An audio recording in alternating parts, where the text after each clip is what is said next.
Madame la préfète, dans une île où plus d'un Corse sur 5 vit sous le seuil de la pauvreté, la question de la précarité, de l'aggravation des inégalités et de l'exclusion sociale est au cœur de tous les débats.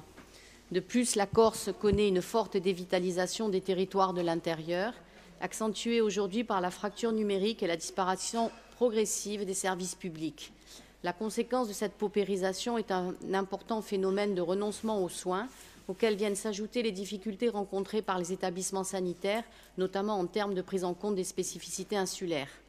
L'ensemble des experts et professionnels de santé s'accordent à dire que le coefficient géographique de 11% affecté à la Corse reste inadapté à la réalité de notre territoire, alors qu'il s'élève en moyenne aux environs de 30% pour la Guadeloupe, la Guyane et la Réunion.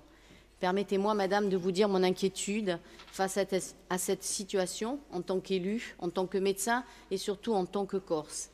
Ces fractures sociales et territoriales sont réelles, mais elles ne doivent pas être une fatalité. L'importance de la question économique et sociale en Corse a conduit notre majorité à faire de la lutte contre la précarité une priorité politique dès son accession aux responsabilités en décembre 2015, ce qui s'est notamment traduit par l'adoption et la mise en œuvre par notre collectivité d'un plan de lutte contre la précarité, une première en la matière. La gravité de la crise économique, sociale, culturelle et désormais politique, révélée par le mouvement des Gilets jaunes et les différentes mobilisations citoyennes intervenues depuis novembre 2018, est sans précédent. En Corse, ces revendications ont une résonance particulière dans le sens où le niveau général des prix est nettement supérieur à celui du continent, alors même que le revenu annuel des ménages situe la Corse parmi les territoires les plus défavorisés. Cet écart significatif suscite chez les Corses un profond sentiment d'injustice que nous ne pouvons bien sûr que partager. Suite à la crise des Gilets jaunes, les présidents du Conseil exécutif de Corse, de l'Assemblée de Corse et du CESEC ont été à l'initiative de la première conférence sociale pour le respect des droits fondamentaux des citoyens de Corse. Les 2 mois de travaux avec les collectifs citoyens de lutte contre la précarité et les acteurs économiques concernés ont abouti à la rédaction d'une résolution solennelle votée à l'unanimité lors de la dernière session de l'Assemblée de Corse sous les applaudissements des Gilets jaunes. En parallèle, la déclinaison corse du grand débat national voulu par le président Macron est un véritable flop, tant au niveau de l'investissement des maires que de la participation des citoyens. Cela démontre une fois de plus les spécificités politiques d'une Corse qui, contrairement aux régions du continent où l'on peut observer une grande méfiance vis-à-vis de la classe politique, rassemble de manière innovante pour aboutir à un diagnostic partagé et des propositions communes pour lutter contre la précarité.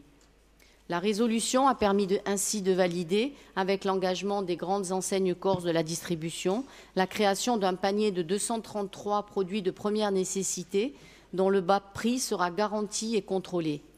Pour autant, des négociations avec l'État doivent être engagées sur les autres propositions formulées et notamment la demande d'une fiscalité adaptée à l'insularité dans le domaine des carburants, à l'instar de ce qui est en vigueur à La Réunion et plus largement au sujet d'un statut fiscal et social pour la Corse. Nous vous le demandons aujourd'hui très clairement, Madame, quelle réponse l'État compte-t-il donner à ces propositions qui bénéficient d'une forte légitimité démocratique? D'autre part, lors de la présentation de sa stratégie de lutte contre la pauvreté en septembre 2018, le président Macron annonçait le déblocage de 8 milliards d'euros pour financer les mesures prévues par son plan de pauvreté. Or, nous avons appris récemment que les financements octroyés à la Corse en 2019 s'élèveraient à 390 000 euros, dont 280 000 euros sont d'ores et déjà fléchés. Face à ce fléau qu'est la pauvreté, l'ambition de l'État, traduite dans ce grand plan, se chiffre donc en Corse à 382 000 euros, ce qui représente 1 euro et 15 centimes par citoyen corse. S'agit-il, Madame la préfète, d'une méconnaissance profonde des réalités de notre territoire ou plus simplement d'un manque de volonté de la part de l'État? Merci. Merci, chers collègues. Donc la réponse de Madame la préfète. Alors, s'agissant de la précarité en Corse, je partage votre constat. Tous les rapports le montrent et malheureusement sont assez éloquents. Alors, tous les services de l'État sont engagés pour lutter contre la précarité, aux côtés bien sûr des acteurs qui ont aussi des compétences et des responsabilités. Et la collectivité de Corse est bien sûr, et reste, de par les compétences qui lui ont été transférées, le chef de file de l'action sociale. Mais je crois, Madame, que nous n'avons pas la même calculette. Quand on fait la somme des engagements financiers de l'État en faveur de la précarité, je peux vous assurer que ma calculette affiche nettement plus que 1,15 € par habitant. Le montant que vous évoquez concerne la contractualisation que nous envisageons avec le président du Conseil exécutif, donc 383 000 €, auxquels viennent s'ajouter 164 000 € mobilisés dans le cadre du Fonds d'appui aux politiques d'insertion. Et bien sûr, s'ajoute à tous ces moyens la liste des financements apportés par l'État. Je vous fais grâce de cette liste, je peux la transmettre au président de l'Assemblée. Bon, je citerai quand même quelques éléments. 5 millions d'euros pour l'hébergement, 1 million d'euros pour la politique de la ville, 62 millions pour l'allocation adulte handicapé, 4,8 millions pour l'insertion par l'activité économique, etc., etc. Je vais m'arrêter là et je transmettrai donc cette liste assez exhaustive. Mais au final, là encore, et c'est l'ancienne directrice de l'action sociale que j'ai été qui s'adresse à vous, croyez-vous que la politique en faveur des plus démunis se résume à de l'arithmétique ? Je ne crois pas. Vous le savez bien, nous devons faire avec les personnes, les aider à retrouver une dignité par le travail, parfois rechercher la parcelle d'autonomie qui existe dans chaque personne. Vous êtes médecin, vous le savez bien. Aider les personnes à surmonter leur pudeur en Corse. Se poser la question de savoir pourquoi il y a autant de personnes en Corse qui ne font pas valoir leurs droits. C'est quelque chose qui doit vraiment nous amener à réfléchir ensemble. C'est une urgence. Croyez bien que dans ce domaine, la volonté de l'État, c'est d'additionner ses forces avec les vôtres. Et je le redis, la collectivité de Corse et chef de file de l'action sociale a pris des initiatives avec un plan de lutte contre la précarité qui ne date pas tout à fait d'hier. Plan dans lequel les services de l'État seront partie prenante, seront actifs aux côtés de la collectivité.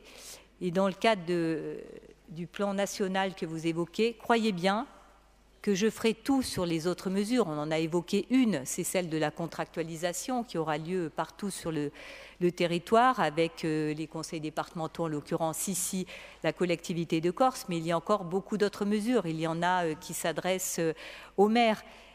Et je ferai tout pour obtenir le maximum de moyens pour la Corse, compte tenu de sa situation. Et je pense qu'il y a effectivement urgence, mais il y a aussi une place pour l'innovation sociale, et je pense que là aussi, nous pourrons apporter une contribution définitive. Vous m'avez interrogé aussi sur les conclusions de la conférence sociale, en ce qui concerne votre discussion avec les grandes enseignes. Là, c'est quelque chose qui vous appartient, dans lequel je n'ai pas à m'immiscer. L'autre sujet qui concerne les carburants, je l'ai indiqué aussi à plusieurs reprises, j'ai décidé dès le 1er décembre de lancer un audit sur l'ensemble de la chaîne de Fos-sur-Mer à la station-service pour vraiment connaître la décomposition du prix. Cet audit est un audit extrêmement approfondi qui fait suite d'ailleurs au constat qui avait été fait par le rapport de la mission IGF d'avoir un taux de TVA diminué de 7% et d'avoir des prix qui sont supérieurs de 7 à 8% à ce qu'on peut observer ailleurs. Il y a quand même une anomalie qu'il nous appartient de démontrer. Et à partir de ces conclusions, pour lesquelles j'ai demandé un appui aussi du niveau national pour pouvoir avoir plus rapidement les éléments, puisque je le sais, il s'agit d'une attente très importante des Gilets jaunes, bien sûr, que j'ai eu l'occasion de rencontrer à 6 reprises, mais pas seulement des Gilets jaunes. C'est une attente de tous les Corses, de savoir ce qu'il en est de cette décomposition des prix, de savoir pourquoi il y a un tel écart entre la baisse de TVA et le prix constaté à la pompe. Ça aussi, c'est une volonté de transparence que l'État souhaite avoir. Et ensuite, bien sûr, prendre les décisions politiques, mais qui s'imposeront à partir de cet état des lieux. Merci Madame la Préfète.